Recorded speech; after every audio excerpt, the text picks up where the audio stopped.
జై శ్రీరామ్. అందరికీ నమస్కారం అండి. అసలు రామాయణం అంటే ఏమిటండి? శ్రీరామచంద్రుని కథనా? లేకపోతే శ్రీరాముని మార్గమా? నిజంగా ఏంటి? అయనం అంటే సంస్కృతంలో ఏంటో తెలుసా అండి? గమనం, ప్రయాణం అనే అర్థం, లేదా ముందుకు సాగడం అని అర్థం. అందుకే రామ ప్లస్ అయనం. రామాయణం.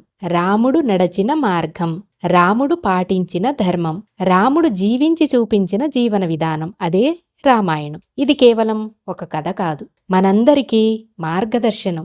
మనం ఎలా జీవించాలి, ఎలాంటి నిర్ణయాలు తీసుకోవాలి, కష్టాలు ఎదురైతే ఎలా నిలబడాలి, ధర్మాన్ని ఎలా కాపాడాలి, మనం ధర్మాన్ని ఎలా అనుసరించాలి అనే అన్ని ప్రశ్నలకు ఒకే ఒక్క సమాధానం రామాయణం.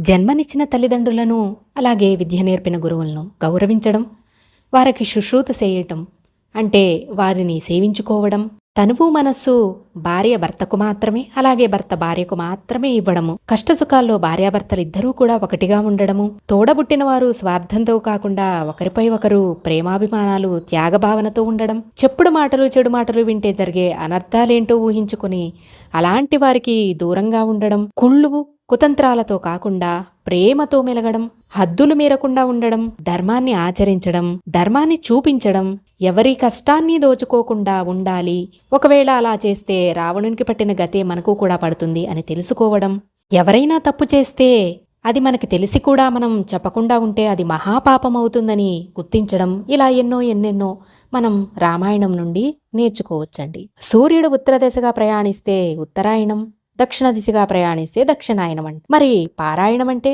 పారా అంటే ఒడ్డు, మనల్ని ఒడ్డు వరకు తీసుకెళ్లేది పారాయణం. అందుకే గీతా పారాయణం, భాగవత పారాయణం, రామాయణ పారాయణం అంటాము.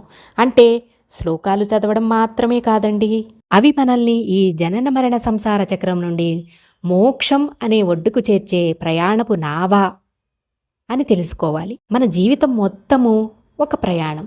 రాముడిలా నడిస్తే రామాయణం, దానిలోని జ్ఞానం అర్థమైతే పారాయణం. మరి కేవలం రామాయణం చదువుదామా? రామాయణం చదువుతూ రాముడి మార్గంలో నడుద్దామా? మరి మీరేమంటారు? రామాయణం చదువుదామా, లేకపోతే రామాయణం చదువుతూ రాముడి మార్గంలో నడుద్దామా? లేకపోతే ఏది చేయకుండా అలాగే జీవితాన్ని వ్యర్థం చేసుకొని మళ్ళీ పుట్టడం, మళ్ళీ చనిపోవడం, ఈ విధంగా జనన మరణాల చక్రంలో చిక్కుకొని తిరుగుతూనే ఉందామా? చెప్పండి. మీకు ఈ వీడియో నచ్చితే మర్చిపోకుండా వీడియోని లైక్ చేసి షేర్ చేయండి. Thank you for watching. జై శ్రీరామ్. స్వస్తి.